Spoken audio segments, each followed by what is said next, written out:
Hello and a very very warm welcome to all of you. हम लोग BTSC dental exam के लिए revision कर रहे हैं बीटीएससी के दिए हुए सिलेबस के सारे सब्जेक्ट्स का एमसीक्यू एंड आंसर के थ्रू। अब हम लोग शुरू करने वाले हैं पीडियाट्रिक डेंटिस्ट्री। पीडियाट्रिक डेंटिस्ट्री में पहला क्वेश्चन है हमारा, most common site for natal teeth is. Most common site natal teeth के लिए कौन सा है? Mandibular central incisor. मैंडिबल का जो सेंट्रल इंसाइजर है वो सबसे कॉमनली नेटल टीथ है। Ideal fluoride concentration in childrens toothpaste is. बच्चों के टूथपेस्ट में कितना फ्लोराइड का कंसेंट्रेशन होना चाहिए? 1000 ppm। Which of the following is the first tooth to erupt in primary dentition. Primary dentition में आने वाला सबसे पहला टीथ कौन सा है? Mandibular central incisor. ठीक है।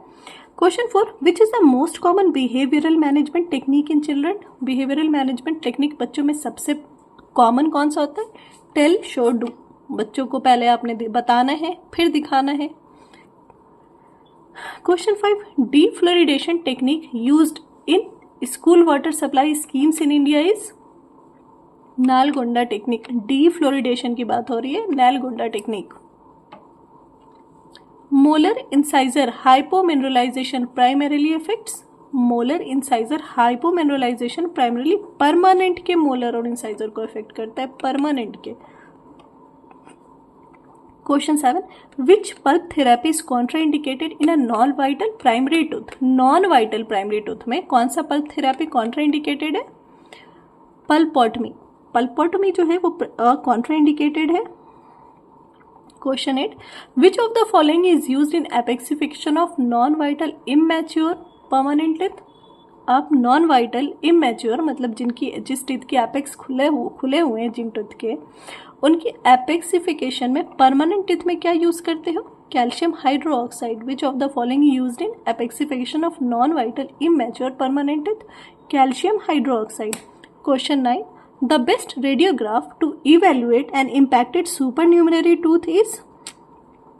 सबसे बेस्ट रेडियोग्राफ कौन सा है जब आपने इम्पैक्टेड सुपरन्यूमररी टीथ देखना है? तो occlusal radiograph. Occlusal radiograph. Question 10, permanent mandibular first molar erupts at what age. Permanent mandibular का फर्स्ट मोलर किस एज में इरप्ट होता है? 6 to 7 ईयर्स में। Mandibular permanent mandibular first molar 6 to 7 years में इरप्ट होता है। Which space maintainer is best after premature loss of second primary molar before eruption of first permanent molar? कौन सा दोगे आप स्पेस मेंटेनर? डिस्टल शू देते हैं हम लोग पेशेंट को। अगर फर्स्ट प्राइमरी मोलर जो है उसकी इरप्शन से पहले ही सेकंड प्राइमरी मोलर जो है उसका फॉल आउट हो जाए, वो गिर जाए, तो उस स्पेस को हमें बचाना है so that first permanent molar उस जगह पे आए। उस चीज़ के लिए हमें कौन सा अप्लायंस यूज़ करना है? Distal shoe as a space maintainer हमें यूज़ करना होता है। Frankl behaviour rating scale includes how many categories. Frankl behaviour rating में 4 कैटेगरी होती है। Frankl behaviour rating includes how many categories? 4 categories. Mesial step in primary dentition usually leads to which molar relationship in permanent dentition? Mesial step in primary dentition है ना, usually leads to which molar relationship in permanent dentition? Class 1.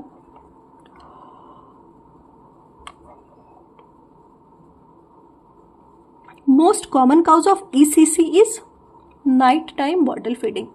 Most common cause early childhood caries का क्या है? Night time bottle caries. Which developmental anomaly is seen as a notch on the incisal edge of permanent incisors? कौन सी developmental anomaly जो है वो permanent incisor tip पे एक notch के जैसा हमें दिखता है? Hutchinson's incisor, important one. Hutchinson's incisors developmental anomaly है जो कि परमानेंट इंसाइजर्स के इंसाइजल एज पे एज अ नॉच हमें शो होता है। Which index is used to measure caries in primary teeth. Primary teeth में केरीज को मेजर करने के लिए आप कौन सा इंडेक्स यूज करते हो? DMFT मतलब डिकेड मिसिंग फिल्ड टूथ। ये है केरीज इन प्राइमरी टूथ को इंडेक्स करने का मेजर आपका क्या है? स्मॉल से। पॉइंट नोटिस ये करना है आपने कि आप स्मॉल से करोगे। DMFT स्मॉल में होना चाहिए प्राइमरी टीथ के लिए। स्टेनलेस स्टील क्राउन और most commonly used for stainless steel crown हम लोग बल्क कस्प का जब हमारा लॉस होता है तो देते हैं हम। स्टेनलेस स्टील क्राउन और most commonly use for multi surface caries in primary molars, multi surface caries के लिए देते हैं। Eruption cyst is managed by no treatment, just observe. Eruption cyst is managed by no treatment, just observe. Question 19. What is the recommended concentration of topical fluoride gel for professional application in children? 1.23% of acidulated phosphate fluoride है ना। क्या recommended concentration है topical fluoride jail का application in children के लिए? 1.23% APF। Hand over mouth technique is a form of voice control communication barrier contraindicated today allowed in children. Hand over mouth technique is contraindicated today. Hand over mouth technique हम लोग कब use करते थे? जब treatment के duration में, जब treatment के दौरान बच्चे डॉक्टर की बात नहीं मानते थे, बहुत ज़्यादा शोर करते, बहुत ज़्यादा चिल्लाते, ट्रीटमेंट नहीं करने दे रहे होते थे, तो रिकमेंडेड था कि हैंड ओवर माउथ कर दो, आप बच्चे का मुंह दबा दो और खुद को सुपीरियर फील कराओ, बच्चे को खुद को डोमिनेटिंग फील कराओ बच्चों को कि तुम्हारी नहीं सुनी जाएगी, तुम्हारी नहीं चलेगी, I am head here. But अब हैंड ओवर माउथ टेक्निक जो है उसको कॉन्ट्रा इंडिकेट कर दिया। क्या है? हम लोग हैंड ओवर माउथ टेक्निक नहीं यूज़ कर सकते, उसकी जगह बहुत सारे दूसरे टेक्निक हमें बताए गए हैं, जैसे कि पॉजिटिव रीइंफोर्समेंट हो गया आपका, टेल शो डू हो गया आपका, मदर का वहाँ पे रहना ज़रूरी है, ऐसा कुछ हो गया आपका। But hand over mouth technique को कॉन्ट्रा इंडिकेट किया गया है अब बिहेवियरल मैनेजमेंट में बच्चों के। The term definitive pulpotomy in primary teeth often refers to. Definitive pulpotomy primary teeth में जब आप किसी केस के लिए बोल रहे हो, इसका मतलब MTA पल्पोटमी हो रही है, वहाँ MTA पल्पोटमी को डेफिनेटिव पल्पोटमी टर्म दोगे आप। Question 22. Natal teeth are prematurely primary teeth present at birth. Natal teeth क्या है? बर्थ के समय ओरल कैविटी में प्रेजेंट होता है। नेटल और नेओनेटल के डिफरेंस याद रखना, इसमें फंसाते हैं क्वेश्चंस में। तो नेटल टीथ क्या है? प्रेजेंट एट बर्थ, जब बच्चा दुनिया में आया तो उसकी ओरल कैविटी में प्रीमैच्योरली प्राइमरी टीथ प्रेजेंट थे। What is the appropriate dosage of fluoride supplement for a 2-year-old child in a non fluoridated area. एक नॉन फ्लोरिडेटेड एरिया में एक 2 साल के बच्चों को कितने फ्लोराइड सप्लीमेंट की जरूरत है? 0.25 मिलीग्राम पर डे की जरूरत है। Question 24. Which habit is most likely to cause anterior open bite? Tongue thrusting to cause anterior open bite. Question 25. Pulp stones are best detected by radiograph. Pulp stones are best detected by radiograph. Question 26. Preventive resin restoration is indicated when? PRR, preventive resin restoration is indicated when? Pit and fissure caries without dentin involvement, जब dentin की involvement ना हो, pit और fissure caries हो तब। Most common site for ECC is upper incisors. Lower incisor तो tongue से cover होते हैं, टंग से प्रोटेक्टेड होते हैं। Upper incisor, most common site for ECC is upper incisor. Question 28. Which dental anomaly presents with a large single tooth और normal tooth count? Gemination. Which dental anomaly presents with a large single tooth and normal tooth count? Normal tooth count होगा और large बड़े बड़े single tooth होंगे, किसमें होता है ये? जेमिनेशन में। 29 question. Which state of tooth development is most susceptible to fluorosis? Fluorosis किसमें सबसे ज़्यादा होगा? Calcification. Which stage of tooth development is most susceptible to fluorosis? Calcification stage. Question 30. The best method to assess child's growth potential is skeletal age. Skeletal age से हमें child की growth potential का पता चलता है, skeletal age. Next question. Ideal time to start brushing in a child's teeth is? Ideal time क्या है? As soon as the first tooth erupts, आपने बच्चे को brushing करवानी है। Most common tumor in the oral cavity of a newborn. Oral cavity of newborn में सबसे common क्या होगा? Congenital epulis. Congenital epulis is the most common tumour in the oral cavity of a newborn. Best appliance to break thumb sucking habit is bluegrass appliance. Important one. Best appliance to break thumb sucking habit is bluegrass appliance. Question 34. A child with an IQ of 60 falls under which category? Mild mental retardation. ऐसे बच्चे जिनकी IQ 60 के अंदर है ना, उनको हम लोग माइल्ड मेंटल रिटार्डेशन की कैटेगरी में रखेंगे. What is the recommended recall interval for high risk caries children? 6 month recommended recall interval for high risk caries children. आप उन्हें हर 6 महीने पे अपॉइंटमेंट दोगे, विजिट पे बुलाओगे और उनका डेंटल चेकअप करोगे. Question 36. The calcification of primary teeth begins at 14 weeks in utero. An important one question.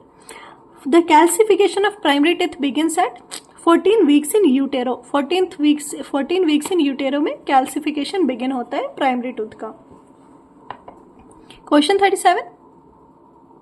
The caries pattern in rampant caries usually spares which teeth? Rampant caries usually किस teeth को affect नहीं करता है, या फिर जो caries pattern है rampant caries का, उसमें कौन से टीथ यूजुअली बच जाते हैं, अफेक्ट नहीं हो पाते?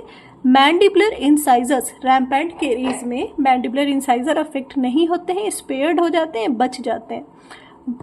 Question 38. Which of the following is a radiographic feature of internal resorption? Internal resorption में क्या होगा? रेडियोलुसेंसी विद इन रूट कैनाल. रेडियोलुसेंसी दिखेगी हमें रूट कैनाल में. ये हो गया हमारा रेडियोग्राफिक फीचर इंटरनल रिजॉर्प्शन का, radiolucency within root canal. Question 39 is the component in stainless steel crowns responsible for corrosion resistant is. जो स्टेनलेस स्टील क्राउन हम लोग पीडिया पेशेंट को देते हैं उसमें कोरोजन नहीं होता है, तो उसके कोरोजन रेजिस्टेंट के लिए उसमें क्या डाला जा रहा है? क्रोमियम. कोरोजन रेजिस्टेंट के लिए chromium. Question 40. Ideal obturating material in a pulpectomy of primary teeth is. Ideal obturating material pulpectomy में प्राइमरी टीथ के लिए क्या होगा? आयोडोफॉर्म बेस्ड पेस्ट, जैसे कि मेटापेक्स. आइडियल ऑब्चुरेटिंग मटेरियल पल्पेक्टोमी में प्राइमरी टीथ के मेटापेक्स या फिर iodoform based paste. Question 41. The fluoride concentration is 0.05% of sodium fluoride mouth rinse is. Fluoride concentration sodium fluoride mouth rinse में कितना होगा? इसके 225 ppm. In a 4-year-old child, a fractured primary incisor with pulp exposure is best treated by. एक 4 साल के बच्चे में fractured primary incisor हो गया है और पल्प एक्सपोज हो गया है, तो उसके लिए बेस्ट ट्रीटमेंट आप क्या दोगे? पल्पेक्टोमी. एक 4 साल का बच्चा जिसका प्राइमरी इंसाइजर फ्रैक्चर हो गया और उसका पल्प भी एक्सपोज हो गया, तो आपने पल्पेक्टोमी करना है. A 6-year-old child with bilateral loss of primary mandibular canines may develop crowding. एक 6 साल का बच्चा जिसका दोनों साइड का प्राइमरी मैंडिबुलर कैनाइन लॉस हो गया है, वो उसको क्राउडिंग हो सकती है. The most important factor determining the success of vital pulp therapy is pulp Vitality status. सबसे इंपॉर्टेंट फैक्टर क्या है डिटरमाइन करने में वाइटल पल्प थेरेपी का? कि पल्प वाइटलिटी कैसी है उस टीथ की. Primary dentin formed before tooth eruption is mantle dentin. तो primary dentin formed before tooth eruption से पहले जो प्राइमरी डेंटिन बनती है उसका नाम आप क्या दोगे? Mantle dentin. Question 46. Most common cause of anterior cross bite in primary dentition is skeletal discrepancy. सबसे common cause anterior cross bite का प्राइमरी डेंटिशन में क्या होगा? Skeletal discrepancy. Question 47. Which developmental disturbance is associated with congenital syphilis? Congenital syphilis के साथ कौन सा developmental disturbance आपको देखने को मिलेगा? मलबेरी मोलस. मलबेरी मोलस किस कंडीशन में होंगे? congenital syphilis के कंडीशन में. Which permanent teeth are most frequently missing congenitally? Mandibular second premolar most frequently missing रहता है congenitally. मैंडिबुलर सेकेंड प्रीमोलर जो है वो एक ऐसा परमानेंट टीथ है जो कि मोस्ट फ्रीक्वेंटली मिसिंग रहता है कंजिनाइटली, बचपन से ही. Question 49. Which vitamin deficiency can lead to delayed tooth eruption and enamel hypoplasia? Vitamin C की डेफिशिएंसी से delayed tooth eruption and enamel hypoplasia दिखेगा आपको पेशेंट में। Most appropriate local anaesthetic agent या technique for extraction of primary mandibular molar is IANB infra alveolar nerve block. सबसे appropriate local anaesthetic technique कौन सी होगी प्राइमरी मैंडिबुलर मोलर को extract करने की? IANB inferior एल्व्युलर nerve block. ठीक है, हमने पीडो में देख लिए 50 क्वेश्चन MCQ के हमारे जो सिलेबस थे उसके अंडर में। अब हम लोग शुरू करेंगे डीएम का एक MCQ टेस्ट करेंगे हम लोग। अभी अच्छे से प्रैक्टिस करो, आप लोग अच्छे से तैयारी करो। All the best for your exam. Thank you.